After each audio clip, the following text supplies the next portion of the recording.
ചരിത്രത്തിൻ്റെ സൗന്ദര്യവും ആധ്യാത്മികതയുടെ വിശുദ്ധിയും സമന്വയിക്കുന്ന ദേവാലയം. അതാണ് ഇവിടെ വന്നപ്പോൾ എൻ്റെ മനസ്സിലേക്ക് ആദ്യം ഓടി വന്ന വാക്കുകൾ. നമ്മളിന്ന് എത്തിയിരിക്കുന്നത് ആലപ്പുഴ ജില്ലയിലെ കാർത്തികപ്പള്ളി താലൂക്കിൽ സ്ഥിതി ചെയ്യുന്ന Karthikappally saint Thomas orthodox cathedral അഥവാ കോട്ടയ്ക്കകത്ത് ദേവാലയത്തിലേക്കാണ്. ചരിത്രമുറങ്ങുന്ന ഈ ദേവാലയം നൂറ്റാണ്ടുകളുടെ പഴക്കം മാത്രമല്ല, മറിച്ച് അനേകായിരങ്ങൾക്ക് അഭയകേന്ദ്രം കൂടിയാണ്.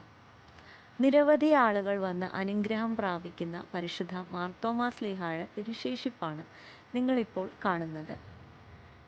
ഈ ദേവാലയത്തിൻ്റെ ചരിത്രം മനസ്സിലാക്കണമെങ്കിൽ ആദ്യം നമുക്ക് കാർത്തികപ്പള്ളി ദേശത്തിൻ്റെ ചരിത്രം മനസ്സിലാക്കാം.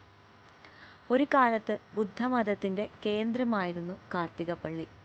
ഏതാണ്ട് 8-ാം നൂറ്റാണ്ടിൽ മാർത്താണ്ഡവർമ്മ രാജാവ് തിരുവിതാംകൂറിൻ്റെ ഭാഗമായി കാർത്തികപ്പള്ളിയെ മാറ്റുകയും തൽഫലമായി നിരവധി ക്രൈസ്തവർ വാണിജ്യ ആവശ്യങ്ങൾക്കും മറ്റുമായി ഇവിടേക്ക് കുടിയേറി പാർക്കുകയും ചെയ്തു. 9-ാം നൂറ്റാണ്ടിലാണ് ഈ ദേവാലയം സ്ഥാപിതമാകുന്നത്.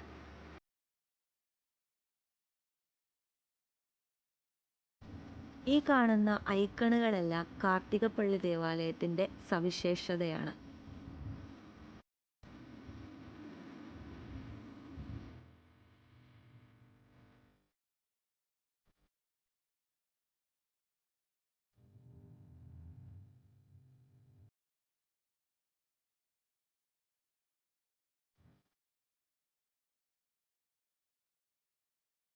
നൂറ്റാണ്ടുകൾ പഴക്കമുള്ള കിണർ നമുക്കിവിടെ കാണുവാൻ സാധിക്കും. പള്ളിയുടെ പുനർനിർമ്മാണ സമയത്താണ് ഈ കിണർ ലഭ്യമായത്.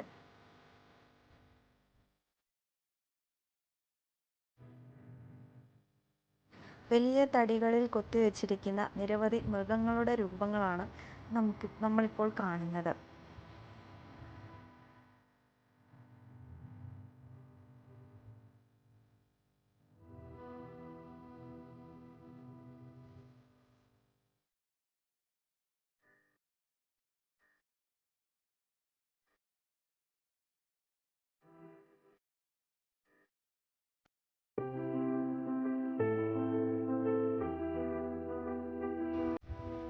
കേരള ചരിത്രത്തിൻ്റെ ഭാഗമായിട്ടുള്ള പഞ്ചാംഗമാണ് നമ്മൾ ദേവാലയത്തിൻ്റെ ഭിത്തിയിൽ കാണുന്നത്.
മലങ്കര ഓർത്തഡോക്സ് സഭയുടെ മാവേലിക്കര ഭദ്രാസനത്തിന് കീഴിലുള്ള ഈ ദേവാലയം 2005-ലാണ് കത്തീഡ്രൽ സ്ഥാനത്തേക്ക് ഉയർത്തപ്പെടുന്നത്.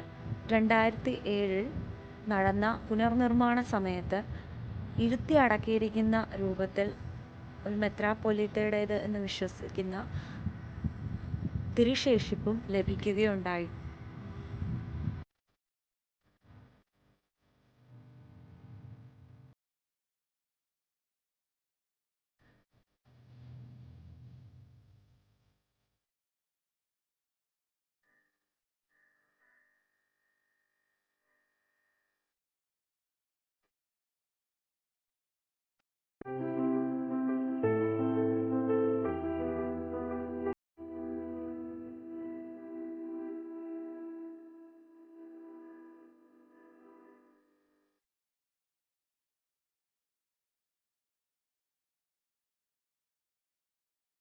അല്പസമയം ഈ ദേവാലയത്തിലേക്ക് വന്നിരിക്കുവാനും പ്രാർത്ഥിക്കുവാനും ഒപ്പം ഇവിടുത്തെ വിശേഷങ്ങൾ നിങ്ങളുമായി പങ്കുവയ്ക്കുവാനും സാധിച്ചതിൽ എനിക്ക് ഒരുപാട് സന്തോഷമുണ്ട്.